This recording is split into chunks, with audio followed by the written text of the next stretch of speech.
קול ברמה נשמע, אוי לנו כי שודדנו על המוות בחנוננו, בא בארמנותינו.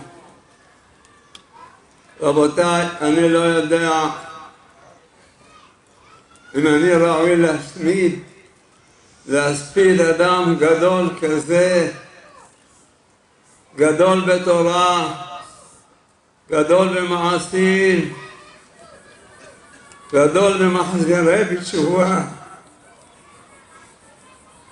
כמה מאות אלפים זכה להחזיר אותם בתשובה, והכל בצנעה. רבותיי, רק אתמול בלילה נודע לי שיש לו ישיבה כל כך צנוע היה, כל כך גדול בענווה. מי יכול לתאר את התפילות שלו?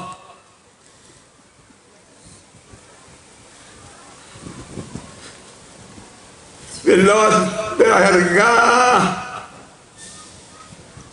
תפילות בדבקות, אהבת השם, יראת שמיים. כל מעשיו לא זז מבלי לשמוע גדולים. קרוב מאוד היה למורנו ורבנו ועטרת ראשנו חכם בן ציון אבא שאול. כל ענייניו, כל דרכיו הלך על פיו, למד את הליכותיו, למד היכן ישכון אור, ואת זה העניק גם לתלמידים.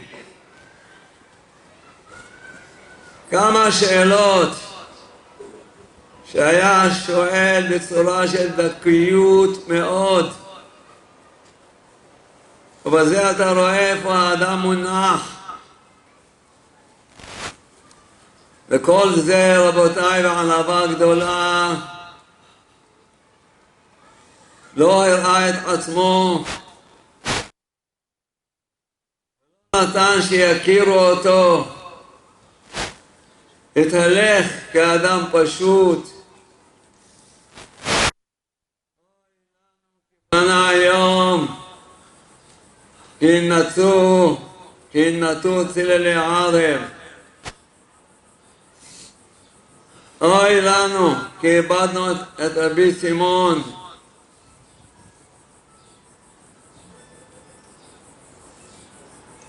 את אותו הגדול שהשיב רבים מעוון.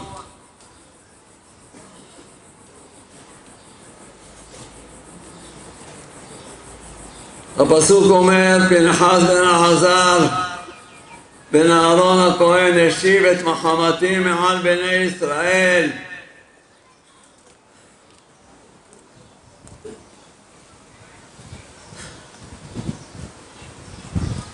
רבותיי, בתפילותיו הגן על עם ישראל, השיב את חמת השם מעל עמו ישראל. מי ייתן לנו חליפתו? מי ייתן לנו תמורתו?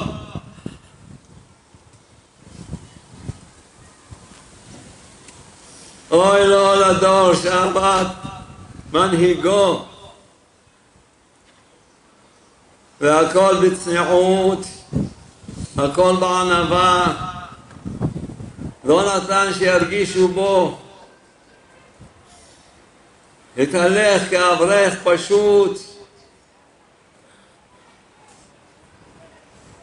אבל כולו מחמדים, היראת שמיים,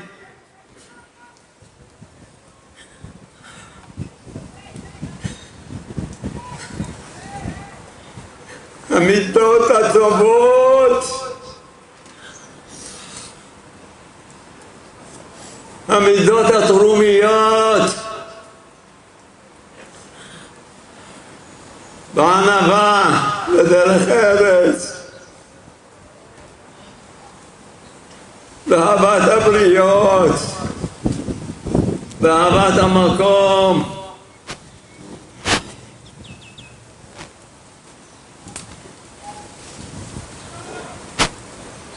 אוי לנו כי נשברנו.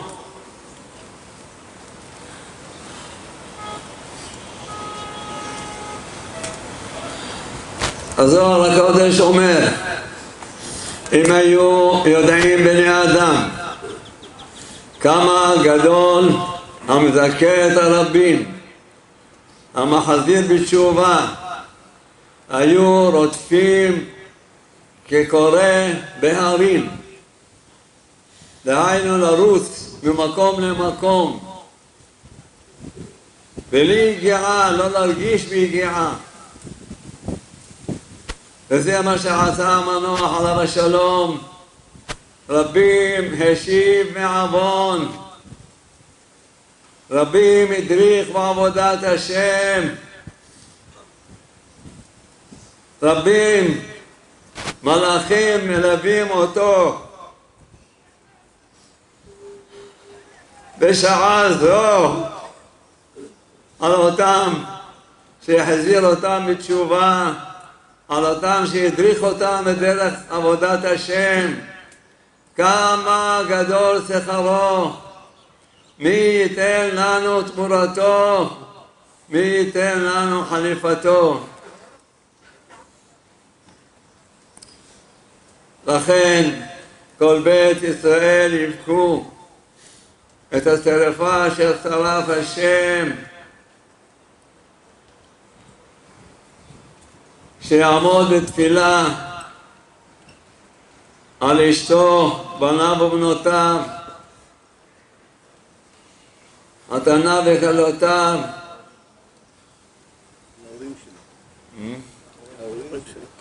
ועל ההורים שלו, שלא יוסיפו לדאבה עוד. והיה המחנה הנשאר לפלטה גדולה. אמן ואמן.